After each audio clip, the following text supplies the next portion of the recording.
I got to an age where I'm a very, I wouldn't say a difficult person, but I'm a very strong-willed and sort of, opinionated person. And as you grow in business and you sort of back yourself and you become more mature and more experienced, you tend to not want to be told what to do by a boss. So a lot of it was just selfish that I was becoming, to be very honest, I was becoming very difficult to work with. I feel bad for some of my bosses in the past.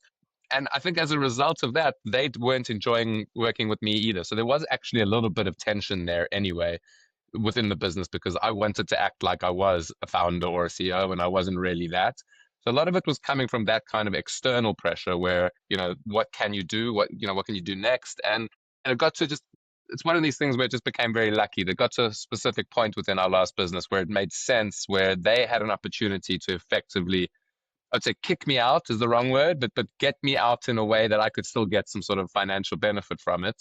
It wasn't a true exit because I was an employee of the company, but it was an opportunity for us to part ways in a very good way. And it just so happened that I had come up with an idea for a new tax solution at the time, which they were not interested in pursuing. That was the key thing for me. So it was a case of, well, if these guys aren't going to do it and we're not going to be working together anymore, let's take the opportunity. It was terrifying. I needed the push. I don't think I would have done it by myself if there wasn't some pressure coming from their side, because like you said, it was a very cushy setup that I had and I really loved the business we were working for.